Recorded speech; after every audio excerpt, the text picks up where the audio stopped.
မြတ်စွာဘုရားကတန်တရားခရီးထဲမှာတွားရောက်နေကြတဲ့ပုဂ္ဂိုလ်တွေနဲ့ပတ်သက်ပြီးတော့ရှုမြင်သုံးသပ်ပြီးကြည့်တဲ့အခါမှာပုဂ္ဂိုလ်၄မျိုးခွဲခြားပြီးတော့ဟောထားတာရှိတယ်။အဲ့ဒီပုဂ္ဂိုလ်၄မျိုးကိုဒီကနေ့မှတ်သားနိုင်ရကြည့်ကြရအောင်။တန်တရားခရီးသွားနေကြတယ်ဆိုတဲ့မှာဘဝမှာပုံမှန်ခရီးသွားနေကြတဲ့ပုဂ္ဂိုလ်တွေတို့ပဲခရီးသွားနေတဲ့ပုဂ္ဂိုလ်တွေဟာကိုယ့်ရဲ့ရွေ့ချက်စိတ်ဆန္ဒအသီးသီးနဲ့ခရီးမျိုးစုံကိုသွားနေကြတာဖြစ်တယ်ဥပမာမဲ့မြေကြောင်ခရီးဆိုတော့ရှေးကြောင်ခရီးတစ်ခုသွားတယ်ဆိုရင်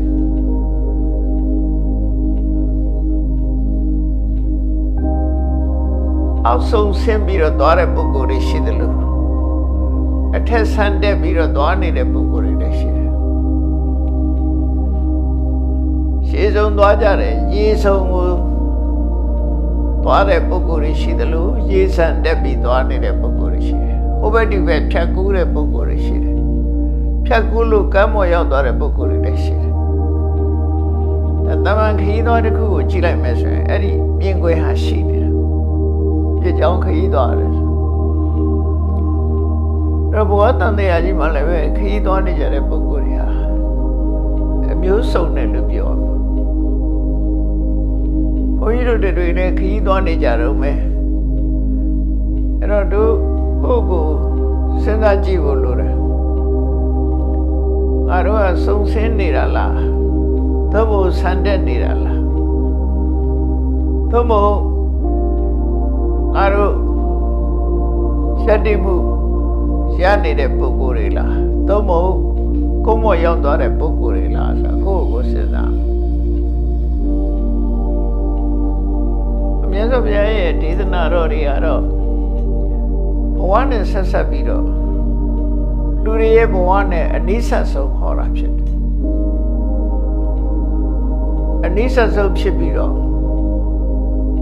လမ်းမမော့ရောက်အောင်တင်ပေးတာလောကမှာတဘာဝခရီးသွားတာဒီပဲနဲ့လမ်းမသွားပြီးစိတ်ဒုက္ခရောက်တယ်အမေရိကဆိုပိုဆိုးတာပေါ့ highway ပေါ်သွားလို့လမ်းမသွားပြီဆိုမိုင်စိတ်30သွားပြီးတော့ပြန်လှည့်လို့မရဘူးခါတော့အမေရိကရောက်တော့လမ်းမဘူးတယ်နယူးယောက်ဘက်မှာ-စိတ်လောက်မောင်းမှ exit တစ်ခုတွေ့တာ exit မတွေ့မချင်းမောင်းပြီးတော့အဲ့ဒါပြန်ကွဲလို့မရဘူးအတန်တရားခီးမှလည်းလမ်းမသွားပြီဆိုရင်တော်တော်ဒုက္ခရောက်နိုင်တယ်ပေါ့နော်အဲ့ဒီလိုလမ်းမမရလေအောင်မြတ်စွာဘုရားဘဝခရီးတွေတန်တရားခရီးတွေနဲ့ဆက်ဆက်ပြီးတော့ဒီတုတ်တန်ကိုဟောတယ်လို့နားလည်မှတ်သားကြတယ်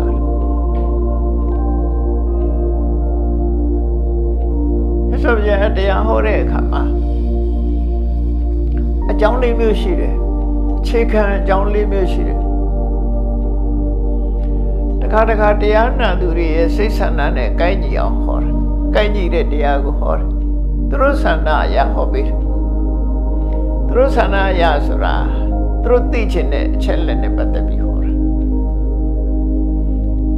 အဲ့ဒါကိုအတ္တိစတရားလို့ခေါ်တယ်အတ္တပရိစ္ဆတရားလို့ခေါ်တယ်နားထောင်တဲ့ပုဂ္ဂိုလ်ရဲ့ဆန္ဒလိုလားချက်အတိုင်းဟောတယ်နောက်တစ်ခါမြတ်စွာဘုရားမိမိရဲ့စိတ်ဆန္ဒအရာသရဝါတွေနားလည်ဖို့ဟောတာကြတော့အတ္တိစတရားလို့ခေါ်တယ်ကိုယ်ဆန္ဒအရာဟောတယ်အတ္တိစတရားပရိစ္ဆတရားမြတ်စွာဘုရားရဲ့ဆန္ဒနဲ့ဟောတာရှိတယ်တရားနာပရိသတ်ရဲ့ဆန္ဒနဲ့ဟောတာရှိတယ်နောက်တစ်ခုကတော့ပု္ပ္ပာဝတိက Megon like Megon of Shisura Nine Horashir. Megon Melu Shimbi of Shisura. Erajara Bosa Watika, Megon ye a data Yahor. Now the good of Chipolare a giant who would be a horror.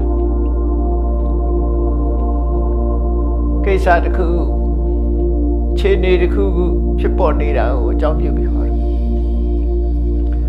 Eram you Atopatica local. Chiponida, Jonia the coup, jump you before. From yes of your horrid Diarodiha. Tilum you remember when the coup. Yes of your going a shipyard hora. Adizadea Diana Boguria, yes, Sisana or Jimmy Hora, Prezadea Bimian look, a shipire Nine Hora, Posaotica Chiponi de Joya de Ku, Udibi Hora, Atopaticalo Piriga Tomuma, Pia Hore Diario, Lela, 8 Lego de Ku. Pero loga jigu chilai de kama. Yasab yaga. Tito dango hore. Tito dango hore kama. Mego mere buku mabalo bosa odikaro ho. Ajaw ya de ku chekana mahodi de jaw. Phit paw ni de jaw ya ko chekha bi hora mahodi de jaw. Atopatika le mahod na.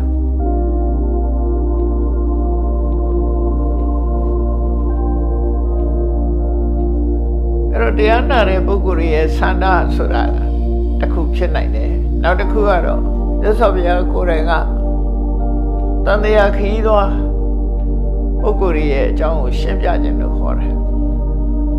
Adisa the Anne, Presa the Anne, the Mure and the cook Shimabo, no? The Medusur.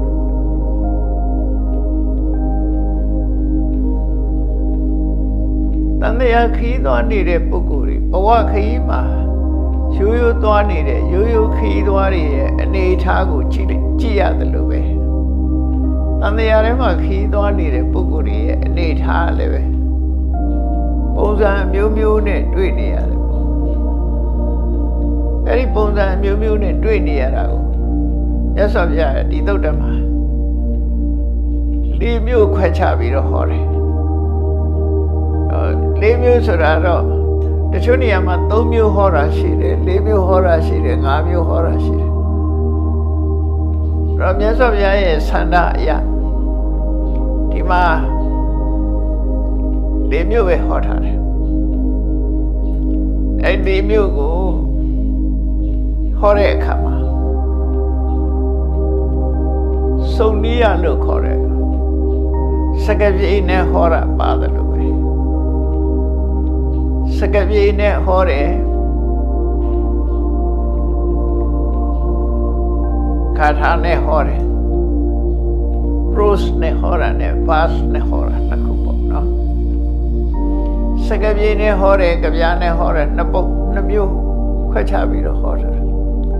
Ay namyo ha Devi ro Dudube Todo Sakalung pura liri Shidi Dwaja Sakabi ne hora le Natao jivu lure Vas ne Kabya ne hora ole Natao jivu lure Yaso bya ye Bidika Tomo Tesa Sini di Dwaja Phaya ye Bidika ko Shimbi ro hobyo ra hoje Phaya ye Bidika time me Hoja ya na jaya Na bi Matha bi de kha jaro Go says that some shampoo that Salo a man load of cool. But a man not how I may not on me, but that I may. But that I will, since I am a singing don't I am. Be a catcherma. Go and some shampoo, let me get no lower. Jindon Sura, let's say. ရှောင်တဲ့နာရှောင်တာနဲ့လှုပ်တဲ့နာလှုပ်တာပဲဖြစ်တယ်အဲ့ဒီအဆင့်ထိအောင်သွားမယ်ဘုရားဘာသာမှာအဲ့ဒီအဆင့်ထိအောင်သွားရသော်ရဟောတယ်စာပေထဲမှာပါသလားလို့ဆိုပါတယ်အဲ့ဒါပရမတရားနာရဲတဲ့သုတ္တနာလိုက်တယ်နာပြီးရင်ဒါတာမတတ်ထားမယ်နောက်တစ်ခုကဝဆတပရိစိတမေ့တော့ရှင်းတော့ကတော့စာအုပ်ပြန်ကြည့်လို့မရလို့ပါဇက်ကရှုဖတ်နေရမယ်ဆိုးနေရမယ်ဒီစကလုံးလေးတွေမေ့မတော့အောင်လို့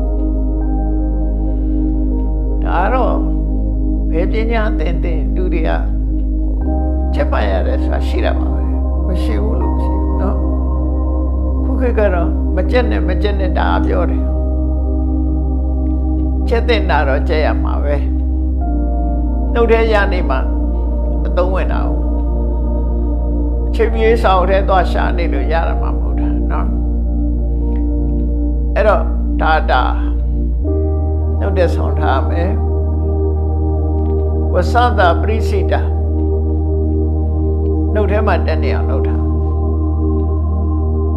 အင်္ဂလိပ်စာတို့ဘာလို့တခြားဘာသာစကားတွေသင်နေဆိုရင်ပါဇက်ထဲမရောက်လို့ရှိရင်စာအုပ်ကြည့်ပြောနေလို့ဖြစ်တာမှမဟုတ်တာပါဇက်ထဲရောက်အောင်လုပ်ရမှာပဲလေတော့မြတ်စွာဘုရားတရားလဲပါဇက်ထဲရောက်နေအောင်လုပ်ရမှာပဲဒါအဲ့ဒါကိုဝဆသပရိစိတလို့ပြောတာရိုးရိုးလေးပါပဲအမှန်ဘုရားကုံတော်ဆိုဣတိပိသောဘဂဝါရဟံသမ္မာသမ္ဗုဒ္ဓပါဇက်ထဲရောက်နေအောင်လုပ်ထားတာပြီးတော့မှမနတနုပိခိတာစိတ်နဲ့အဓိပ္ပာယ်ကိုစူးစိုက်ဆင်ခြင်သုံးသပ်တာအဓိပ္ပာယ်ကိုစဉ်းစားတာပြီးတော့မှဒိဋ္ဌိယသုပတိဝိဒါအသိဉာဏ်နဲ့ပိုင်းခြားသိတာအဲ့ဒီအဆင့်တွေသွားမှာသိပြီးတော့မှဘာလုပ်အောင်လဲဓမ္မနုဓမ္မပฏิပန္နာဘုရားနိဗ္ဗာန်ကိုရနိုင်တဲ့တရားလမ်းကြောင်းအတိုင်းဆက်လက်ပြီးတော့သွားရမယ်လို့သူတို့ဆိုလို့အဲ့ဒါဘုရားရဲ့ညွှန်ကြားချက်စာပေလေးလာနေပဲအဲ့ဒီထီအောင်မသွားလို့ရှိရင်တော့ဘာတဲ့ဥပမာတူတော့ဆိုကိုယ်မှာစားစရာတွေရှိတယ်တခါမှစားမကြည့်ဘူးဆိုရင်အရသာမသိရတယ်လို့ပဲနေမှာပြီးတော့လည်းအလှထဲတာတခါမှမစားဘူးဆိုလို့ရှိရင်အဲ့ဒီအစားအစာရဲ့အရသာကိုသူသိရမှာတို့တူရဲ့တရားတော့နာတယ်ထိုင်တဲ့တော့လည်းမှတ်ထားတယ်ဒိဗ္ဗေလည်းသိတယ်မလုပ်ဘူးဆိုရင်ပြီးတော့လည်းအလှပြထားတဲ့ပစ္စည်းလိုပဲဖြစ်မယ်စဉ်းစားပြီးတော့လက်တွေ့ကျင့်သုံးမှုဟာအရေးကြီးတယ်ပေါ့ကျင့်သုံးတယ်ဆိုတာခုနလိုပြောမြတ်စွာဘုရားဟောတဲ့တရားကိုအနှစ်ချုပ်လိုက်လို့ရှိရင်မလုပ်ရမှာနဲ့လုပ်ရမှာဒီနှစ်ခုပဲရှိတယ်မြတ်စွာဘုရားဟောတာဒီနှစ်မျိုးပဲဟောတာမလုပ်ရမှာနဲ့လုပ်ရမှာမလုပ်ရမှာကိုရှောင်ရမယ်လုပ်ရမှာကြတော့လုပ်ရမယ်အဲ့တော့ရှောင်ခြင်းလှုပ်ဆောင်ခြင်းဆိုတဲ့အလုပ်နှစ်ခုကဒါအဓိကအချက်ဆုံးပဲဒီနှစ်ခုမလုပ်လို့ရှိရင်ရှက်လက်ဆိုတာမရှိနိုင်ဘူးเนาะကြောင်မြန်လုံနေမဲ့ဆိုရင်လည်းအကောင်းမဖြစ်နိုင်ဘူးမလုပ်ရမှာဘူးတော့လုပ်တယ်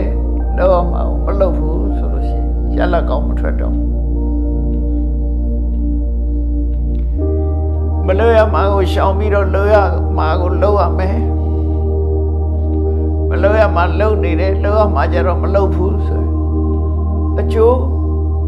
ဆုံးရှုံးခြင်းဟာတူတူပဲဖြစ်တယ်လောကမှာလူတွေကတူတဲ့တူပြောကြတဲ့အခါမှာ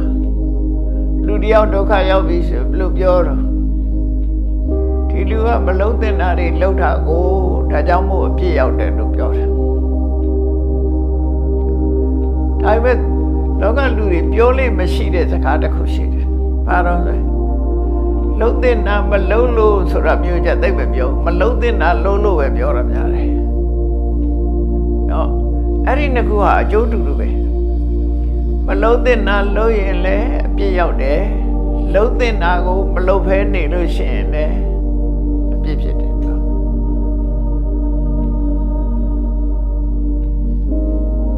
စာပေကျမ်းကမှာတော့အဲ့ဒါလေးကိုရေးထားတာရှိတယ်ပါဠိစာပေမှာအကတ္တဗကရဏံဝိယကတ္တဗကရဏံပိဒောသောယေဝတဲ့သူပြောတဲ့စကားလုံးကအကတ္တဗဆိုမလို့တဲ့နာကိုကရဏလှုပ်တာမလို့တဲ့နာကိုလှုပ်တာလို့ပဲတဲ့ကတ္တဗကရဏံပိကတ္တဗအကရဏံပိလှုပ်တဲ့နာမလှုပ်တာဟာလည်းပဲဒောသောယေဝအပြစ်ပဲလူတွေကတရားဥဒ္ဓပြစ်တင်မလှုပ်တဲ့နာလှုပ်တာပဲပြောတယ်လှုပ်တဲ့နာမလှုပ်ဘူးဆိုရင်တော့သိမပြောကြဘူးမမြင်ကြဘူးပေါ့နော်လူတယောက်ဆင်းရဲနေတယ်လှုပ်တဲ့နာမလှုပ်လို့လည်းဖြစ်တယ်မလှုပ်တဲ့နာလှုပ်နေလို့လည်းဖြစ်တယ်မလှုပ်တဲ့နာလှုပ်တာကိုတော့လူကအသိတယ်လှုပ်တဲ့နာကိုမလှုပ်ဖဲနေတာကြတော့သိမသိဘူးအဲ့ဒီနှစ်ခုအတူညီသောဆိုကြကိုဖြစ်ပေါ်စေတယ်လို့ဆိုလိုတာပေါ့နော်အကျိုးမရတာကောင်းကျိုးချမ်းသာမရနိုင်ဘူးအဲကြောင့်မို့မြတ်စွာဘုရားတရားတော်တွေကိုသိချနာယူမှတ်သားပြီးတော့လှုပ်တဲ့နာလှုပ်ခြင်းနဲ့မလှုပ်တဲ့နာကိုရှောင်ခြင်းဆိုတဲ့ဒီနှစ်ခုဟာစိုက်ပိုင်ဆက်ပဲရှင်တွဲပြီးသွားနေရမယ့်ကိစ္စတစ်ခုပဲကိုယ့်ဘဝမှာစိုက်ပိုင်ဆိုင်ဟိုဘက်ဒီဘက်တစ်ဖက်ကမလုပ်တဲ့နာကိုရှောင်မယ်တစ်ဖက်ကလှုပ်တဲ့နာကိုလှုပ်နေရမယ်ဒီနှစ်ခုကသွားနေရမှာပဲအမြဲတမ်း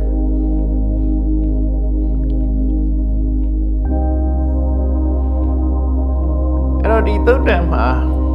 မြတ်စွာဘုရားပုဂ္ဂိုလ်လေးမျိုးခွဲဟောထားတယ်ရှေးချောင်းခရီးလိုပဲပြောကိုချင်းတရားနဲ့ပတ်သက်ပြီးတော့ပဲပြောဘဝခရီးတန်တရားခရီးသွားနေတဲ့ပုဂ္ဂိုလ်တွေဟာဒီအဆိုးဘက်ကိုသွားနေတဲ့ပုဂ္ဂိုလ်တွေရှိတယ်လို့အကောင်းဘက်ကိုဆန်တက်နေတဲ့ပုဂ္ဂိုလ်တွေရှိတယ်ဘဝခရီးမှာရှေးဆုံးကိုစုံမျောနေတဲ့ပုဂ္ဂိုလ်တွေရှိတယ်လို့ရေဆန်တက်နေတဲ့ပုဂ္ဂိုလ်တွေလည်းရှိတယ်အဲ့ဒီနှစ်ခုပုဂ္ဂိုလ်နှစ်ခုစလုံးဟာသူကရှက်တိနေတာမဟုတ်ဘူးရှက်တိနေတာတယောက်ကပြောဆင်းနေတယ်စုံဆင်းနေတယ်စုံဆင်းနေကြတယ်ဆိုကြတဲ့သူကတိုးတက်မှုမရှိဘူးပြောချတယ်တယောက်ကဆန်တက်နေတယ်ဘဝမှာလည်းပဲလူကဒီလိုပဲနှစ်မျိုးရှိတယ်ကိုကျင်တရားနဲ့ပတ်သက်ပြီးတော့မျောနေတဲ့စုံမျောသွားတဲ့ပုဂ္ဂိုလ်တွေရှိတယ်ကိုကျင်တရားနဲ့ပတ်သက်ပြီးကောင်းအောင်ကြိုးစားနေတဲ့ပုဂ္ဂိုလ်ရှိတယ်စီးပွားရေးနဲ့ပတ်သက်ပြီးတော့ကျဆင်းသွားတဲ့ပုဂ္ဂိုလ်ရှိတယ်စီးပွားရေးနဲ့ပတ်သက်ပြီးထက်တက်သွားတဲ့ပုဂ္ဂိုလ်ရှိတယ်တန်တရားကိမှလည်းဒီတိုင်းပဲဆုပ်ယုပ်သွားတဲ့ပုဂ္ဂိုလ်ရှိတယ်တိုးတက်လာတဲ့ပုဂ္ဂိုလ်ရှိတယ်ဒါအတက်အကျကိုကြည့်ပြီးတော့ဆုံးဖြတ်တဲ့ပထမပုဂ္ဂိုလ်လို့ပဲနောက်ပုဂ္ဂိုလ်တို့ကြတော့ဆန်းတက်ခြင်းစုံမျောခြင်းဆန်းတက်ခြင်းဒီလိုရွေးရှားနေတဲ့သဘောမရှိတော့ဘဲနဲ့ရှက်တိသွားတဲ့ပုဂ္ဂိုလ်ရှိတယ်တည်ငြိမ်သွားတဲ့ပုဂ္ဂိုလ်ရှိတယ်သူကဆန်းတက်တာလည်းမဟုတ်တော့ဘူးမျောချနေတာလည်းမဟုတ်ဘူးဆိုးရုံနေတာလည်းမဟုတ်ဘူးကြီးပွားသွားတာလည်းမဟုတ်ပဲနဲ့ရပ်တန့်သွားတဲ့ပုဂ္ဂိုလ်မျိုး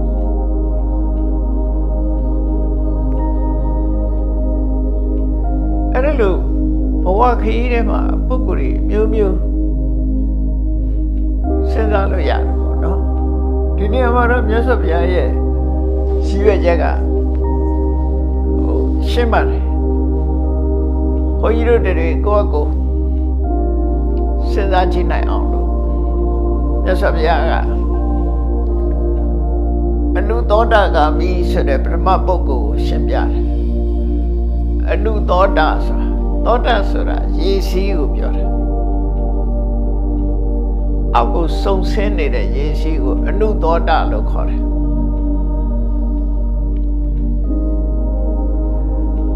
အနုသောတာဂါမိ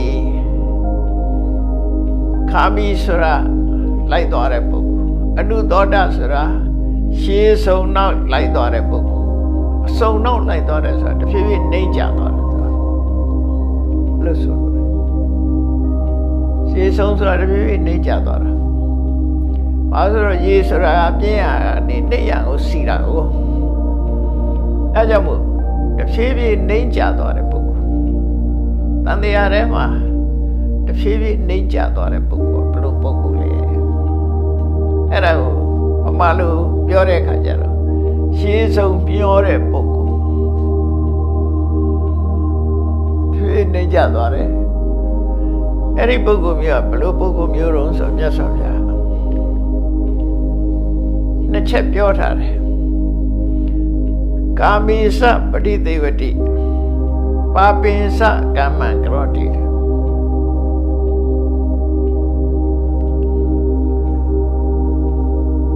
ပျော်ပျော်လေးနေတဲ့အကုသိုလ်လည်းလုပ်တယ်ကာမဆိုတာတချို့နားလဲနေတာတစ်မျိုးဖြစ်နေတယ်ကာမရဲ့အဓိပ္ပာယ်ပါတော့ဆိုလူချင်းစရာအာယုန်တွေနဲ့ပြောနေတာကိုကာမလို့ခေါ်တယ်ဥပမာပဲမျက်စိနဲ့ပြောစရာအာယုန်ကိုရှာပြီးတော့ပြောနေတယ်မျက်စိကမြင်ရတဲ့အဆင်းအချို့သောအဆင်းအာယုန်တွေဟာပြောစရာကောင်းတယ် sensory pleasure လို့ခေါ်တယ်နော်စိတ်ဝင်စားစရာကောင်းတယ်ခုခေတ်ဆိုပိုများတော့မျက်စိနဲ့မြင်ရတဲ့ပဲ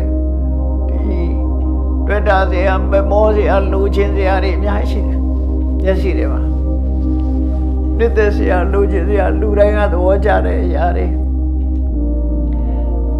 အတန်ထဲမှာလည်းပဲနှစ်သက်စရာမျက်နှာစရာလိုချင်စရာအတန်တွေအနတ်ထဲမှာလည်းပဲနှစ်သက်စရာလိုချင်စရာမျက်နှာစရာအနတ်တွေအရာသာထဲမှာဆိုတော့ပိုးစုံတော့ပေါ့ခုခေတ်မှာကွီစိန်မျိုးစုံနဲ့ကိုအိမ်ချက်တာနဲ့ဘယ်သူမှမချစ်တတ်ဘူးကောင်းပြီဆွဲဆိုင်ရွေးရှာရှာရဲ့အရာသာထဲကောင်းတဲ့ကောင်းအောင်လုပ်နေကြ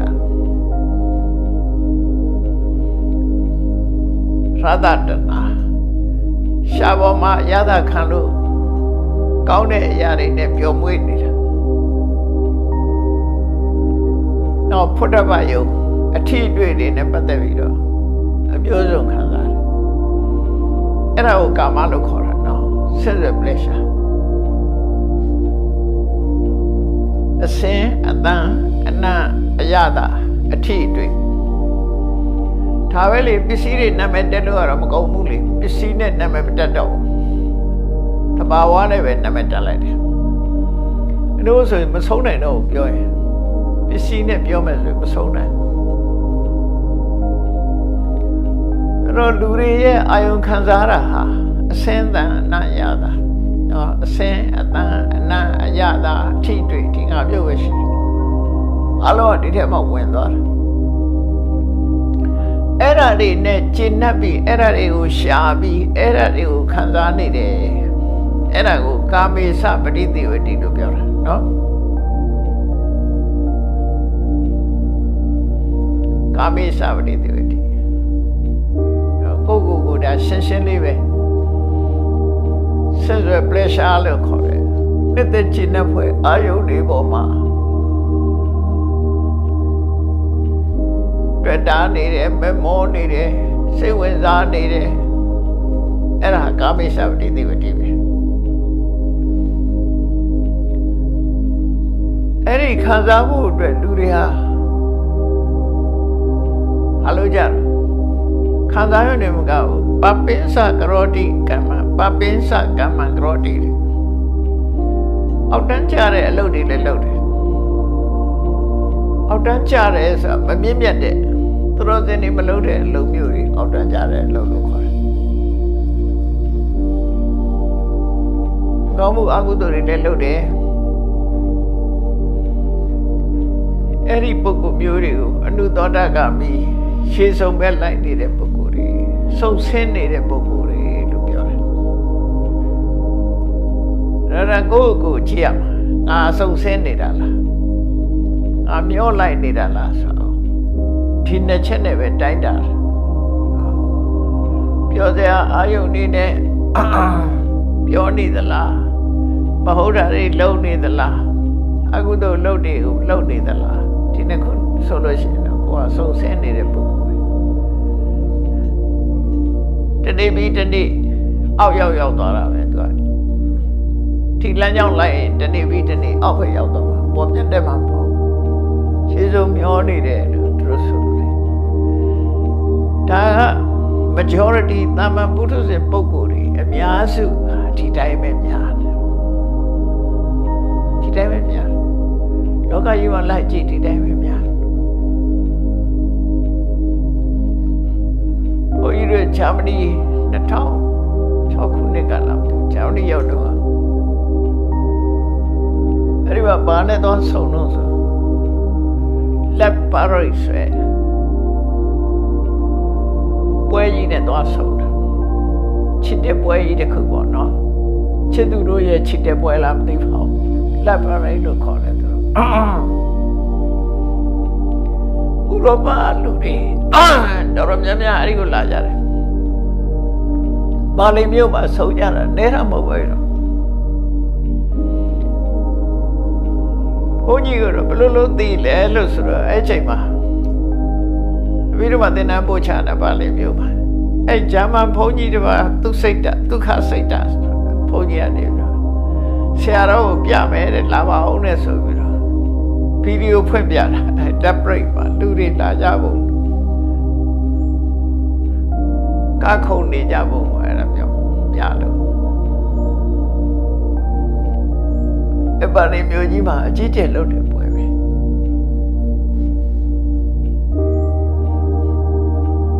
အဲ့တော့အပျော်ပါကိုဘလောက်နှစ်သက်ကြတယ်ဆိုတာဟိုဝေကြီးတွေကနေလာကြတာအိမ်လိမ်မြန်နေဆိုမရနိုင်ဘူးစောကြီးကနေလှုပ်ဖုတ်ကင်လှုပ်ထားတယ်အဲ့ဒီရက်မှသွားလို့မရတော့အဲ့လောက်ထိတော့များတယ်စထားတွေပြည့်လမ်းတွေပြည့်လိမ်မြန်ခရီးတွေအကုန်ပြည့်ဒီလက်ပါရိတ်ပွဲတော်လာကြတာလေဟိုရောက်တော့လေဘာလုပ်ကြတာတော့ဆိုလမ်းပေါ်မှာအကာကြခုံကြ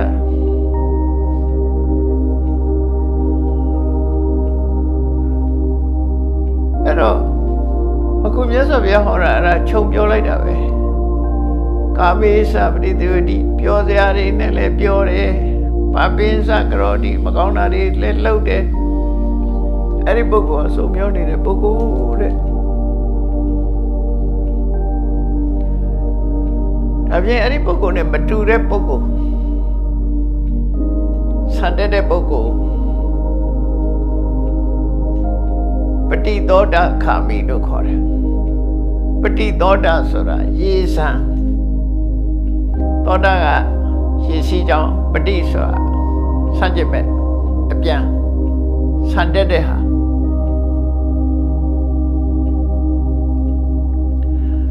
ခာမိရေစံဘက်ကိုသွားတဲ့ပုဂ္ဂိုလ်တဲ့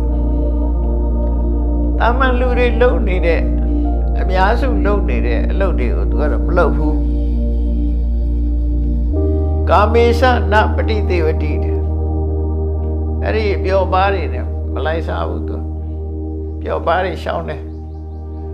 ပါပိစနကရောတိမကောင်းတဲ့အကုသိုလ်တွေကိုလည်းသူမလုပ်ဘူးဗုဒ္ဓတွေလည်းမလုပ်ဘူးဘာလို့တုံးဆို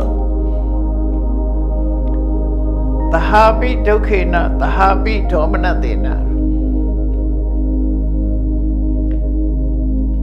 အတုမူခောရူထမာရောပရိပုံနာပရိသုဒ္ဓဗြဟ္မစရိယစရတိဆို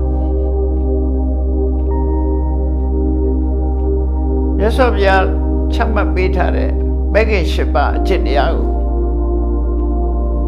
ချိန်မိတ်ပြီးတော့ကြိုးစားပြီးတော့ကျင့်ကြံနေတယ်လို့သူတို့ဆိုလို့တယ်အဲ့ဒီမှာအခက်ခဲတွေဘယ်လောက်ကြုံတာဘိဒုက္ခိနာဆင်းရဲဒုက္ခတွေဘယ်လောက်ကြုံအောင်ဤနေတယ် စိတ်ဆင်းရဲတာတွေနဲ့ဘလောက်ကြုံအောင်အေးနေတယ်နော်မြေကြလောက်အောင်ဒုက္ခရောက်ပြီမဲ့လို့အောင်အေးပြီးတော့တရားကိုကျင့်နေတဲ့ပုဂ္ဂိုလ်တဲ့အောင်အေးသိခံပြီးတရားကျင့်နေတဲ့ပုဂ္ဂိုလ်ကာမဂုဏ်အာယုန်တွေကိုမျက်နှာလွှဲတယ်အကုသိုလ်တွေကိုရှောင်တယ်ရှောင်ပြီးတဲ့အခါဘယ်ဖို့နေပါရဖို့ဆိုပြီးတော့အပူရင်းကျိုးပန်းအထုတ်နေတဲ့ပုဂ္ဂိုလ်လို့ဒီလိုပြောလို့တာနော်အခက်ခဲပေါင်းများစွာဘလောက်ပဲကြုံအခက်ခဲတွေကိုရင်ဆိုင်ပြီးတော့ကြိုးစားအထုတ်နေတဲ့ပုဂ္ဂိုလ်လို့ဒီလိုဆိုလို့တာလို့ဆိုလို့ပြည့်စုံအောင်ကြိုးစားအထုတ်တယ်အဲ့ဒီပုဂ္ဂိုလ်ဟာပဋိသောတခါပြီးဆန်တက်နေတဲ့ပုဂ္ဂိုလ်လို့တို့ပြောတယ်။ကျွတ်လည်းဖះလောင်းရဲ့ဒီဗုဒ္ဓဘုရင်ကိုပဲကြည့်လိုက်ပေါ့။ဖះလောင်းတော့ဟာ16နှစ်ရွယ်နေပြီးတော့29နှစ်အထိဆိုဆိုမင်းသားဘဝနဲ့အိမ်အောင်ပြုတ်ပြီးတော့လူလောကလူစည်းစိမ်ကိုခံစားနေတဲ့အချိန်ဟာဒါအနုသောတာပြောမယ်ဆိုရင်ကမ္ဘောအာယုန်နေနဲ့ပြောနေသည့်အတွက်ကြောင့်အနုသောတာကပြီးလို့ပြောတယ်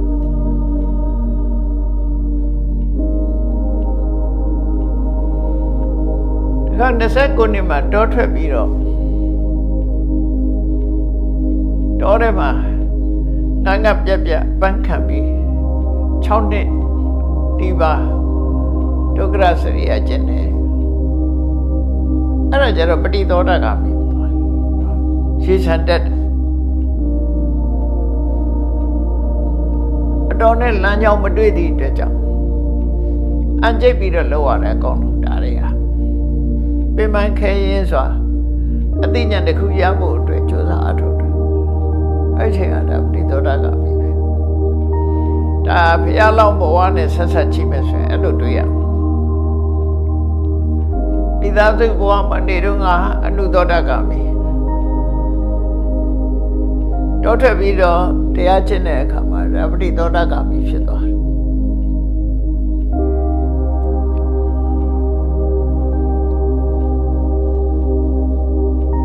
အဲ့တော့ဒီနှစ်ခုကအနုသောတကမိလို့ဆိုတာသာမန်ပုထုဇဉ်အများစု majority ဒါတွေကိုပြောတာလို့နောက်ပဋိသောတကမိဆိုတာတော့သောတပန်ဖြစ်ဖို့ကြိုးစားနေတယ်သဂရကံဖြစ်ဖို့ကြိုးစားနေတယ်တရားဓမ္မကျင့်နေတယ်ဆိုတဲ့ပုဂ္ဂိုလ်တွေကဒါပဋိသောတကမိပဲရောက်လာ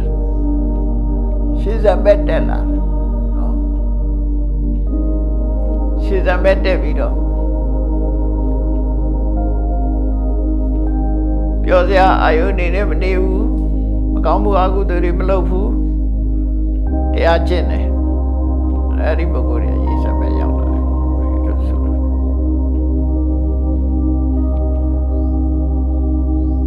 နောက်နံပါတ်3ကျတော့ထိတ်တတ်တော့တယ်ရက်တည်သွားတဲ့အခြေအနေတစ်ခုကိုရရှိတဲ့ပုဂ္ဂိုလ်တည်ငြိမ်တဲ့အခြေအနေတစ်ခုကိုရရှိသွားတဲ့ပုဂ္ဂိုလ်ခေါင်းလိုရေဆုံမျောတာလည်းမဟုတ်ဘူးရေဆန်တက်နေတာလည်းမဟုတ်ဘူးတည်ငြိမ်မှုရသွားတဲ့ပုဂ္ဂိုလ်ရက်တည်မှုရက်တည်တဲ့သဘောဝရှိသွားတဲ့ပုဂ္ဂိုလ်ဆိုအဲ့ဒီပုဂ္ဂိုလ်ကျတော့မြတ်စွာဘုရားဒီနေရာမှာအနာဂံပုဂ္ဂိုလ်လို့ခေါ်တယ်နော်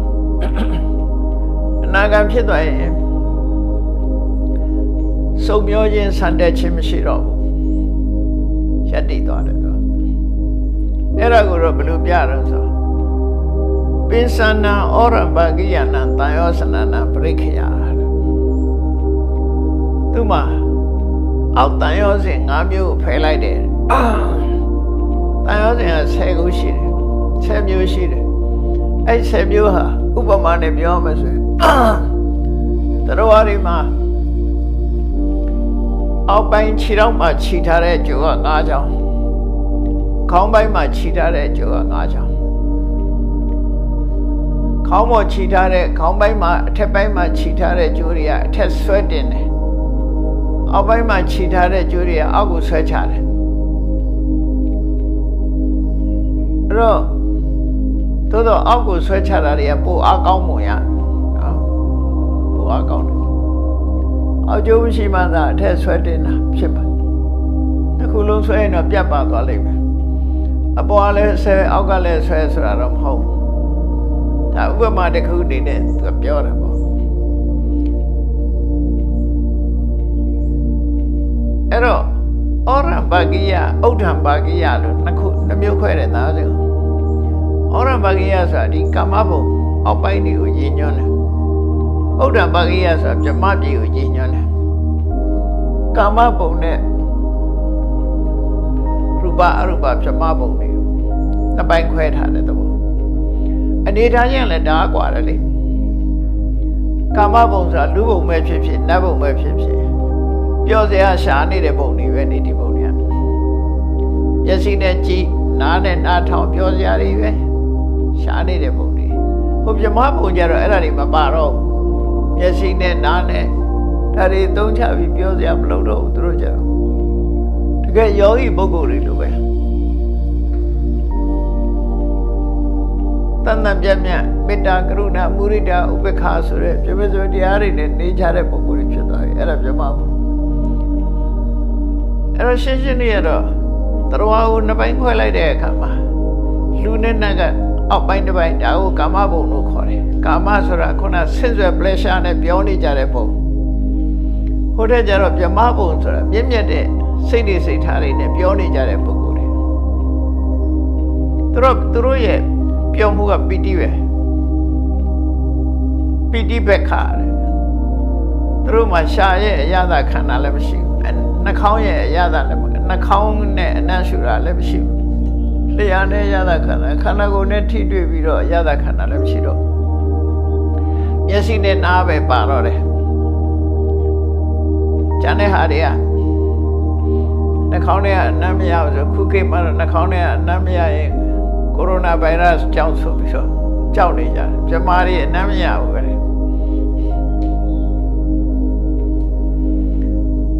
နှာခေါင်းနဲ့အနံ့မခံဘူးပြမားတွေက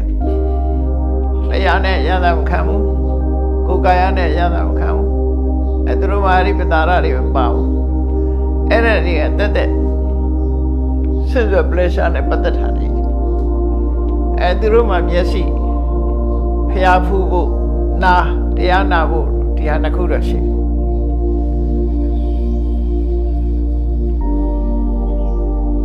အဲ့တော့ဘုံနှမျိုးခွဲခြားပြီးတော့ကြည့်လိုက်ကာမဘုံနဲ့ဗြဟ္မဘုံကာမဘုံကဆင့်ဆွဲ pleasure နဲ့သွားတယ်ဗြဟ္မဘုံကဆင့်ဆွဲ pleasure မရှိဘူးမြင့်မြတ်တဲ့စိတ်တွေသဘောထားတွေနဲ့နေကြတယ်ပီတိနဲ့နေကြတယ်အဲ့ဒီမှာဩရံပါကိယတန်ဆင်းဆိုတာကာမဘုံနဲ့မှာပျော်စီတဲ့ကာမဘုံနဲ့ချီနှောင်ထားတဲ့တန်ရောစင်မျိုးဩရံပါကိယတန်ဆင်းလို့ခေါ်တယ်အဲ့ဒါဘာလို့ဆိုနံပါတ်1ကကာမရာဂ desire for sensual pleasure ပဲဆိုအာယုခံစားခြင်းနဲ့ဆန္ဒတွေအာယုပေါ်မှာတွေ့တာတဲ့မမောတဲ့တဏှာတွေအဲ့ဒါကိုကာမရာဂလို့ခေါ်တယ်ကာမရာဂရှိဘာဖြစ်လို့ဆိုအလိုကြတာမကြတာဖြစ်လာတယ်အလိုမကြဘူးဆိုရင်ပြပါလားမုန်းတိမှုကလည်းနောက်ကလိုက်လာမုန်းတိမှုကနောက်ကလိုက်လာဒီတွေ့တာမှုရှိနေကာမရာဂနဲ့ပတ်သက်ပြီးတွေ့တာမှုရှိနေသမျှနောက်ကမုန်းတိမှုကလည်းပါနေတော့ကာမရာဂနဲ့ပြပါတာတွဲထားတာအဲ့ဒါတော့အနာဂတ်ဖြစ်သွားပြီဆိုလို့ရှိရင်ကာမရာဂဆိုတာ sensual pleasure desire for sensual pleasure ဆိုတာမရှိတော့ဘူးပြပါရဆိုတဲ့မုန်းတိမှုကမရှိတော့ဘူးလို့ဆိုလို့အဲ့တန်ဆင်းတစ်ခုပြုတ်သွားပြီးတဲ့အခါကျတော့ခန္ဓာကိုယ်ပေါ်မှာကိုယ်ကာယနဲ့ပတ်သက်ပြီးတော့အတ္တဆိုတဲ့အယူဆပြောက်သွားတယ်ရဲတဲ့မမြဲဘူးဆိုတာခန္ဓာ၅ပါးဟာခန္ဓာ၅ပါးများသာဖြစ်ပြီးတော့အတ္တဆိုတဲ့မာယနဲ့တက္ကရာဒိဋ္ဌိဆိုတဲ့တရားစမရှိတော့မမှန်ကန်တဲ့အကျင့်တစ်ခုဖြစ် လူရဲ့စိတ်ဟာဖြူစင်နိုင်တယ်ဆိုတဲ့သီလပတ္တပရမတ္တအကျင့်ဆောက်တည်မှုနဲ့အလေးထားအကျင့်ပေါ်မှာမာရွေးစွာသုံးသပ်မှုဆိုတဲ့တန်ရောစဉ်မရှိတော့လူဘုလူလောကကြတာအမတန်ဆန်းတဲ့အဲ့ဒီတန်ရောစဉ်ကအကျင့်နဲ့ပတ်သက်တယ်အမျိုးစုံပဲသူကဘာတွေတုံးဆိုလို့ရှိရင်နိုင်ငံခြားလူတွေကတော့အဲ့ဒီသီလပတ္တပရမတ္တကိုအနောက်တန်းကလူတွေကဘလို့ပြန်တော့ Royal Ritual နဲ့ပြန်တယ်သူတို့မှန်တော့အဲ့ဒါမမှန်ဘူးသီလဆိုတာအလေးထားတစ်ခုဝတ္တဆိုတာအဲ့ဒီအလေးထားကိုခံယူဆောက်တည်ထားတာသီလပတ္တနှစ်ခုပေါင်းလိုက်တာသီလဆိုတာအလေးထားတစ်ခုဝတ္တဆိုတာအဲ့ဒီအလေးထားကိုဆောက်တည်တာခံယူတာစင်ကြယ်မှုအနေနဲ့ခံယူပြီးတော့ပရမတ္တလွယ်လွယ်မမထင်မြင်ယူဆတာအဲ့ဒါကိုပေါင်းပြီးသီလပတ္တပရမတ္တပိဋကစာပေမှာဖွဲ့နေဟာက right ritual ပြောတာမဟုတ်ဘူးပြောပါတော့ဆိုလို့ရှိရင်လူတွေကအတွေ့အပြောဆုံးရှိတယ်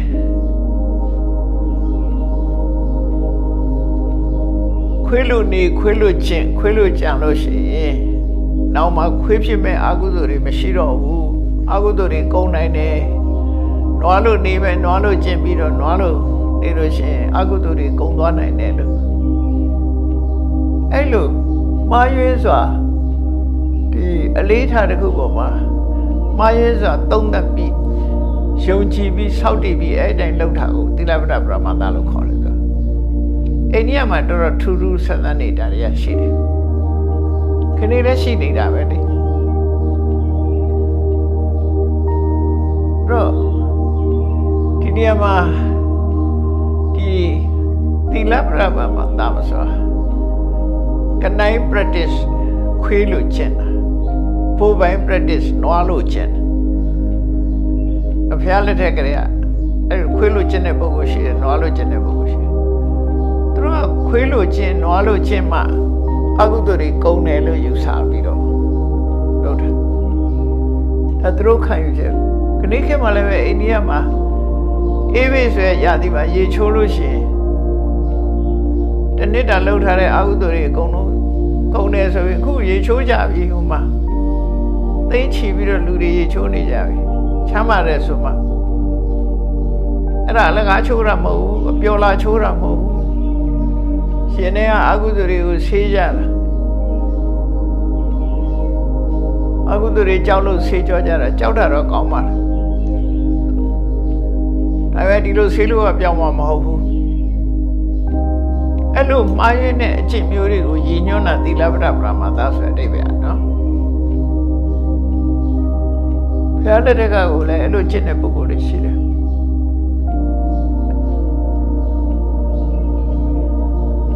အဲ့တော့ခွေးလိုကျင့်နေဆိုတာခွေးဘယ်လိုနေတော့လေးလာပြီးအဲ့လိုနေတာပါပဲစောက်တည်ပြီးတော့တစ်သက်လုံးခွေးလိုနေပြီဆိုပြီးနေတဲ့ပုဂ္ဂိုလ်တွေဒါပေမဲ့ခုခေတ်ကခွေးကနည်းနည်းအဆင့်မြင့်တယ်တထေးတွေမွေးထားတဲ့ခွေးကြီးအဆင့်မြင့်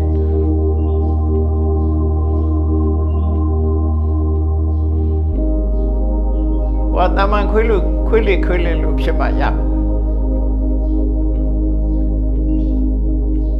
အဲ့တော့ခွေးလို့ကျင့်တာမှားရင်းတဲ့အတွေးတော်တွေနဲ့ဗမှန်ကန်တဲ့အကျင့်တွေကိုကျင့်တာကိုရှင်းညွှန်းတာပေါ့အဲ့ဒါလည်းသံဃာစဉ်တစ်ခုပဲနောက်တစ်ခုကဝိသိကိစ္စရှင်တွေကတန်တရားနဲ့မဖြေရှင်းနိုင်တဲ့အတွေးတွေနဲ့ရှေ့ဆက်မလုပ်နိုင်တာ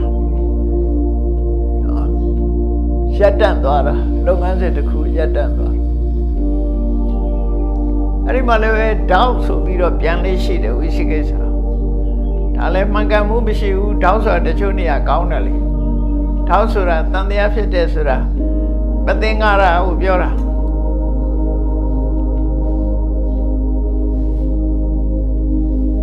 အမှားတော့ဒီတောက်ဆိုတာကဒီဝိသိကိစ္စဆိုတာကဒီအကြောင်းအရာတစ်ခုကိုမှန်သလားမှားသလားလို့ဆင်ញင်သုံးသပ်ကြည့်လိုက်တဲ့အခါမှာအဖြေမထုတ်နိုင်လို့ခေါင်းရှုပ်သွားတဲ့ဟာမျိုးဆိုလို့ မှန်တရားပဲဖြစ်အောင်တော့ဥပမာဖျားနဲ့ပတ်သက်ပြီးဒီအရာခသိကိုသိတဲ့သဗ္ဗညုတညာရှိတဲ့ဖျားဆိုဟုတ်သလားစဉ်းစားရှိနိုင်သလားစဉ်းစားအဖြေမထုတ်နိုင်ဘူးကောင်းရှုပ်သွားတရားနဲ့ပတ်သက်ပြီးတော့ကျင့်လို့ရှိရင်တန်တရားကြီးကလွတ်တဲ့ဆိုတာဟုတ်သလားအဖြေမထုတ်နိုင်ဘူးကောင်းရှုပ်သွားအဲ့ဒီပေါ်မှာမဆုံးဖြတ်နိုင်လောက်အောင်အဟန္တာဖြစ်နေတဲ့တရားကိုဝိသိကိစ္စလို့ပြောတာဟုတ်တောက်ရိုးရိုးဒီကောင်တော့ငါမသိငါဘူးဆိုရတောက်ပြောတာမဟုတ်ဘူးနော်တခါတလေအင်္ဂလိပ်လိုပြန်တဲ့ဟာတွေကပေါ့တယ်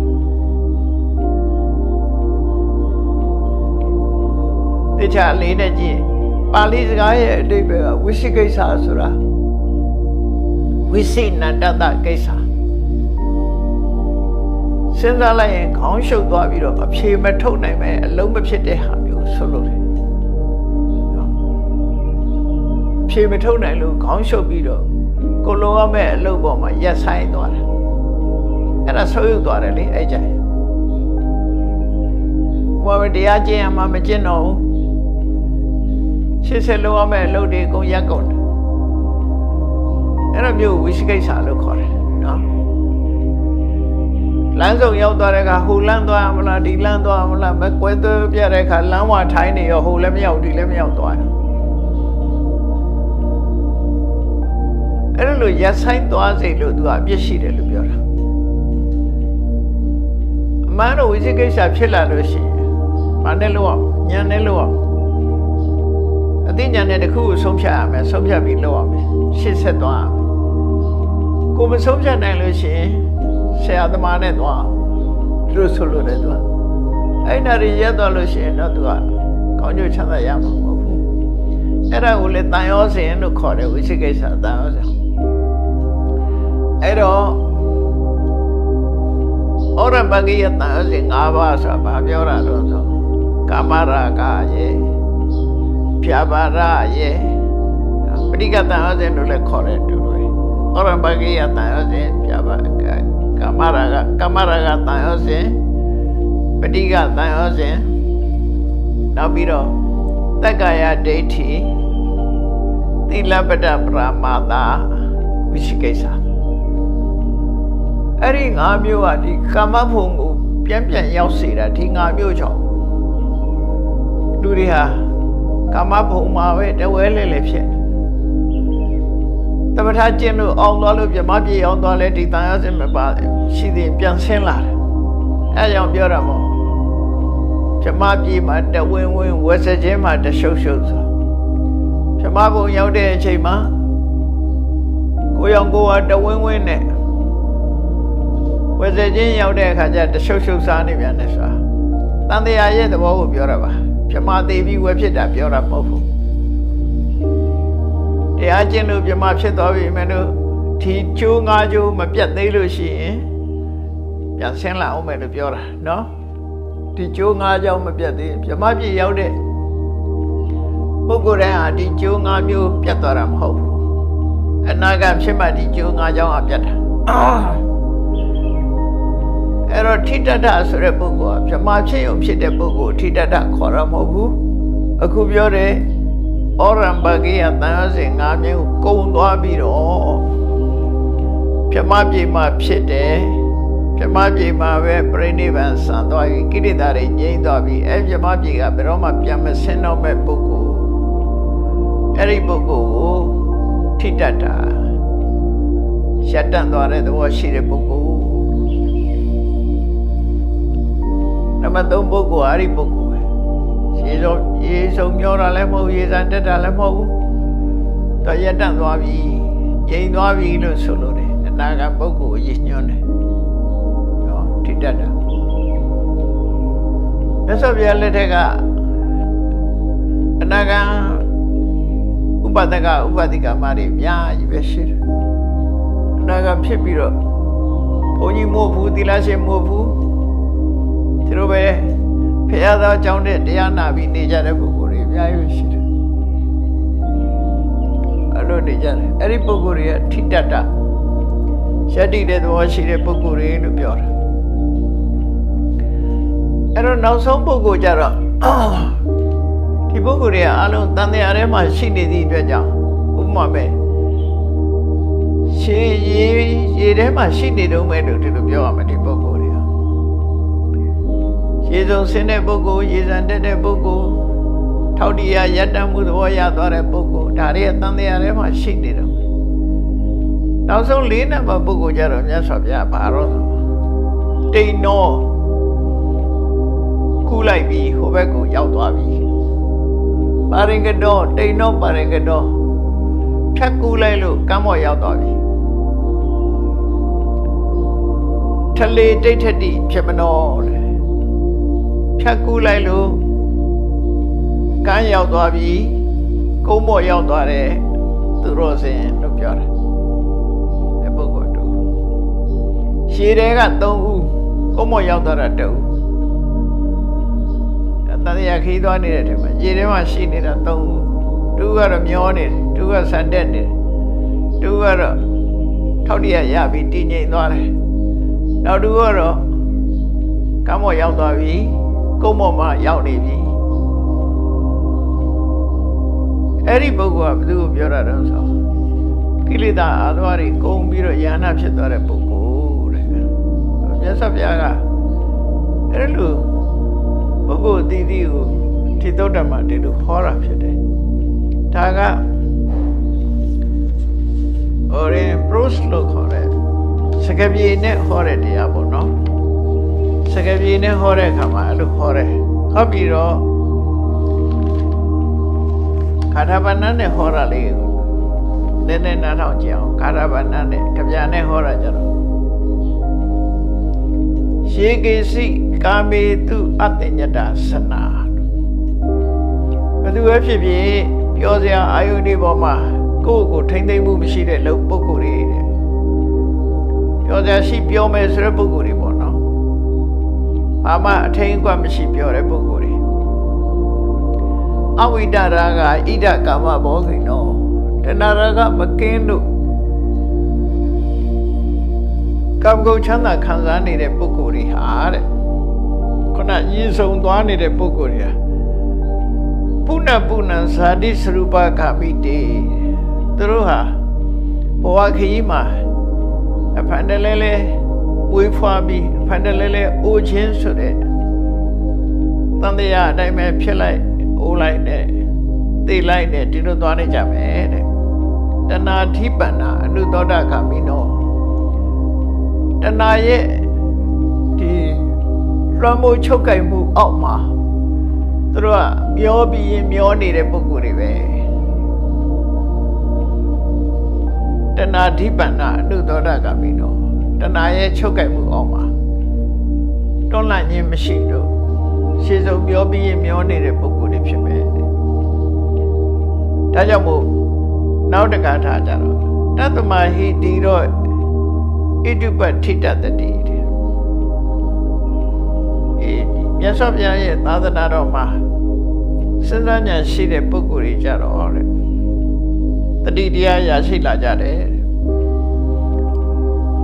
တတိထားလာကြတယ်တတိထားပြီးတော့ကာမေသပပေသအသေဝမနောပြောစရာလည်းမပြောတော့ဘူးမဟုတ်တာတွေလည်းမလုပ်ကြတော့ဘူးသာဟပိဒုက္ခိနဇဟိယကာမေအကျိတ်ပြီးတော့အပျော်ပါးတွေကိုမလိုက်စားကြတော့အကျိတ်ပြီးနေကြတယ်သိခံပြီးတော့အပျော်ပါးတွေကိုဆုံးလွတ်ကြတယ်မကောင်းမှုသူတွေကိုဆုံးလွတ်ကြတယ်အဲ့ဒီပုဂ္ဂိုလ်တွေကြတော့ပฏิသောတကာမိတမဟုတ်ပုဂ္ဂိုလ်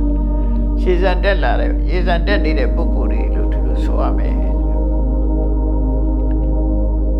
နောက်တတိယကြတော့ယောဝေကိလေသာတိပဟာယပစ္စာတဲ့ခုနအောက်ကိုဆွဲချတတ်တဲ့35မျိုးကိလေသာတွေကိုပယ်ပြီးတော့ပရိပုံဏသိခောအပရိဟာဏဓမ္မောပြပြဝဝကျင့်စရာတွေကိုကျင့်ပြီးဘယ်တော့မှပြန်လဲဆွဲယူသွားမှုမရှိတဲ့စေတောဝသိပ္ပတ္တောသမဟိတ္တိန္ဒရိယောဒီစိတ်ကိုပိုင်နိုင်သွားပြီးတမာတိတည်ငြိမ်တဲ့တမာတိတွေကောင်းစွာရသွားတဲ့ပုဂ္ဂိုလ်တွေဆိုလိုတာ ဆံရပြီးတမာရီတရားနဲ့စိတ်ဓာတ်ကိုပိုင်ဆိုင်သွားတဲ့ပုဂ္ဂိုလ်တွေသဝေထိတ္တောတိနရောပါဝစတိအဲ့ဒီပုဂ္ဂိုလ်ကြတော့ယတ္တိတဲ့သဘာဝရှိသွားတဲ့ပုဂ္ဂိုလ်တဲ့အနာဂံဖြစ်ပြီးတော့မြမပြေမှာရှက်တန့်သွားတယ်အဲ့ဒီမှာပဲပြိဋိဘံဆံရမယ်ကာမဘုံကိုပြန်မလာတော့ဘူးတန်တရားတယ်ပါအဲ့ဒီပုဂ္ဂိုလ်မျိုးကိုယတ္တိတဲ့သဘာဝရှိတဲ့ပုဂ္ဂိုလ်လို့ပြောတယ်နောက်နံပါတ် 4ပုဂ္ဂိုလ်ကြတော့ပရောပရာယတသမစ္ဆဓမ္မမြင့်မြတ်တဲ့တရားမကောင်းတဲ့တရားဆိုလိုတာကုသိုလ်နဲ့အကုသိုလ်ကုသိုလ်နဲ့အကုသိုလ်ကိုခွဲခြားသိပြီးတော့ဝိတုပိတအထာဂတနတ္တတိအဲ့ဒီပုဂ္ဂိုလ်ကြတော့ကုသိုလ်ဆိုတာလည်းမရှိတော့ဘူးအကုသိုလ်ဆိုတာလည်းမရှိဘူးအကုသိုလ်ပယ်လိုက်သည့်အတွက်ကြောင့်ကုသိုလ်ဆိုတာလည်းမရှိတော့ခရိယမတ္တပြုလို့ယုံမြဖြစ်သွားတယ်အဲ့ဒီဘောကဘယ်လိုဆိုတာတော့ဆိုကုသိုလ်နဲ့အကုသိုလ်ဆန့်ကျင်ဘက်ကိုပြောတာအကုသိုလ်ကယောဂကုသိုလ်ကဆေးဆိုတာဆိုယောဂရှိနေဆေးလိုနေတယ်ယောဂမရှိတော့ဘူးဆိုဆေးမလိုတော့အဲ့ဒီဘောမျိုးပဲကုသိုလ်ကအကုသိုလ်ဖဲတာအဲ့တော့အကုသိုလ်ရှိနေသေးလို့ရှိရင်ကုသိုလ်ကရှိနေရမယ်အဲ့ဒီဘောပြောတာကုသလနဲ့အကုသလအဖြူနဲ့အမဲလို့ပဲနိုင်ငံတနိုင်ငံမှာတဘုံနေရှိနေစစ်တပ်ရှိနေမှာတဘုံကိုကာကွယ်ဖို့တိုက်ဖို့စစ်တပ်ရှိနေရတဘုံမရှိတော့ဘူးဆိုငြိမ်းချမ်းသွားရင်စစ်တပ်မရှိတော့အဲ့ဒီသဘောမျိုးပဲကုသိုလ်နဲ့အကုသိုလ်အဲ့တော့ယဟန္တာပုဂ္ဂိုလ်ကြတော့အကုသိုလ်တွေမရှိတော့ဘူးဆိုတော့ကုသိုလ်လည်းသူမှမရှိတော့ဘူးလို့ပြောအဲ့ဒီကုသိုလ်ကိုကရိယာတိုက်ပွဲဝင်ရတဲ့အနေအထားမျိုးမဟုတ်သည့်အတွက်ကြောင့်ကရိယာပြုမှတ်တာပဲရှိတယ်လို့သူတို့ပြောတာအကုသိုလ်ဖယ်တဲ့ဟာမဟုတ်တော့ဘူးသူကဘာပဲယဟန္တာပုဂ္ဂိုလ်တွေကဌာနကောင်းမှုလုပ်တယ်သူတို့သီလတွေစောင့်တည်တယ်တရားဟောတယ်တရားနာတယ်စသဖြင့်တမန်ပုဂ္ဂိုလ်ဆိုရင်ဒါကုသိုလ်လို့ခေါ်တယ်သူတို့ကြတော့အဲ့ဒါတွေနဲ့အကုသိုလ်ကိုရှင်းစရာအကြောင်းမရှိသည့်အတွက်ကြောင့်ကရိယာလို့ခေါ်လိုက်တာနော်ပြုလုပ်ခြင်းတသက်မြပဲဘာလို့လဲဆိုရဆက်ကိုမထုတ်တော့ဘူးကုသိုလ်အကုသိုလ်ဆိုတာကုသိုလ်ကဆိုးကျိုးကိုဖယ်ဖြစ်စေကုသိုလ်ကဆိုးကျိုးကောင်းကျိုးကိုဖြစ်စေတယ်အကုသိုလ်ကဆိုးကျိုးကိုဖြစ်စေတယ်အဲ့ဒီကောင်းကျိုးဆိုးကျိုးပေးတဲ့တရားမရှိတော့ဘူးလို့ဆိုလို့ရတယ်နော်အဲ့ဒီအိဗယ်မျိုးဒီမှာပြောတာပရောပရာယတသမစ္ဆဓမ္မအသိဉာဏ်နဲ့ထိရောက်ပြီးတော့ကုသိုလ်တရားအကုသိုလ်တရားတွေကိုသူတို့တဏ္ဍမှာဖြည့်ဆည်းပြလိုက်လို့အကုသိုလ်တရားတွေဖြည့်ဆည်းပြလိုက်လို့ကုသိုလ်တရားတွေကလည်းပဲချုပ်ငိမ့်သွားကြတယ်မရှိကြတော့ဘူးသဝေမုနိဝုတိတဗြဟ္မစရိယောအဲ့ဒီမြင့်မြတ်ပြီးအသိဉာဏ်ရှိတဲ့ပုဂ္ဂိုလ်ဟာမြတ်သောအကျင့်ကိုလည်းပဲပြီးပြီးဝကျင့်သုံးပြီးတော့ဖြစ်တယ်လောကန္တကုပါရဂတောတိဥစ္စတိအဲ့ဒီပုဂ္ဂိုလ်ကလောကရဲ့အဆုံးကုန်းမောရောက်သွားတဲ့ပုဂ္ဂိုလ်လို့ပြောအောင်ပဲအနေရောမရှိတော့ယန္နာဖြစ်သွားလို့ရှိရင်ဒါလောကရဲ့အဆုံးကိုရောက်သွားပြီလို့သူတို့ပြောတယ်တန်တရားထဲမှာဒုက္ခဆိုတာမရှိတော့ဘူးနိဗ္ဗာန်တည်းဟူသောကံမောတက်သွားပြီလို့ဒီလိုမြတ်စွာဘုရားကပုဂ္ဂိုလ်ဆင်းလိုက်တန်တရားနဲ့ပတ်သက်ပြီးတော့အခုလို၄မျိုးခွဲခြားပြီးတော့ဟောကြားတာဖြစ်တယ်ဒါတော့တရားချစ်ခင်သူတော်စင်ပြိဿပေါင်းတို့မြတ်စွာဘုရားရဲ့ဒေသနာတော်အရဘုန်းကြီးတို့တွေဟာရှေးဆုံးမျောနေတဲ့ပုဂ္ဂိုလ်မဖြစ်အောင်ကိုယ်ကိုကြိုးစားအထောက်ကြကိုယ်ကြိုးစားအထောက်ပြီးတော့ရှေးစံတက်ဖို့ကြိုးစားရမယ်တည်ငြိမ်သွားတဲ့အနေအထားမျိုးရောက်အောင်ကြိုးစားရမယ်လုံးဝတန်တရားရဲ့တစ်ဖက်ကနိဗ္ဗာန်ကိုရောက်ရှိအောင်ကြိုးစားရမယ်အဲ့လိုကြိုးစားနိုင်မှသာလေတန်တရားကိုဆင်းရဲဘုရင်နာခြင်းသိခြင်းဆိုတဲ့တန်တရားကိုဆင်းရဲလွတ်နိုင်တယ်လို့ကိုယ်စီ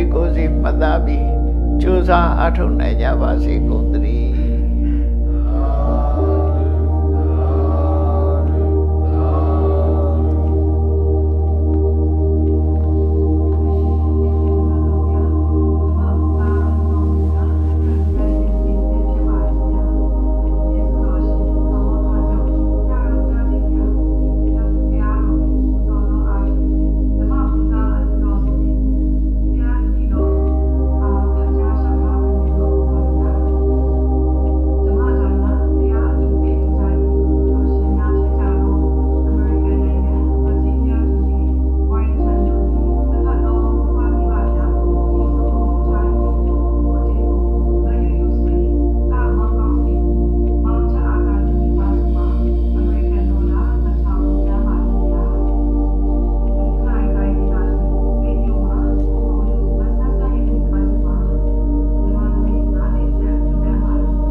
အတိညာ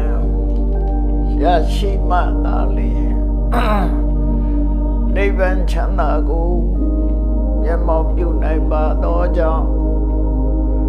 ဓမ္မအတိညာရရှိစေရန်ရှိသံကြလျက်ဓမ္မသဖြင့်ရှင်ရင်ခြင်းပါပြုလုပ်ကြ၍အပဒဒါနာဓမ္မဒါနာတရားအလှတော်ကိုပေးလူကြပါကုန်၏တရားတော်မြတ်ကိုရိုသေလေးမြတ်စွာမမတ်သားသာအာယုန်ထားလျက်နာကြားကြပါကုန်၏တရားတော်မြတ်ကိုဓာတဗဝုထုအစုစုတို့ဖြင့်ပူဇော်ကြပါကုန်၏ယနေ့ယခုအာထုတ်ပြုလုပ်ကြရသောဤကောင်းမှုဤကုသိုလ်စုစုသည်နိဗ္ဗာန်ချမ်းသာ၏အကြောင်းအထောက်ပံ့ဖြစ်ပါစေတည်းဤကောင်းမှုဤအဖို့ဘာကကိုအမိအဖ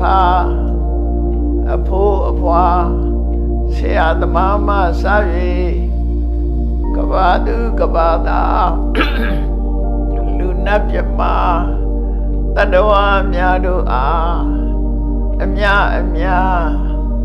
ဝေငှပါကုန်၏ကုသိုလ်အမြကိုယ်စီရကြကုန်သည်ဖြစ်၍ကိုယ်စိတ်နှဖျား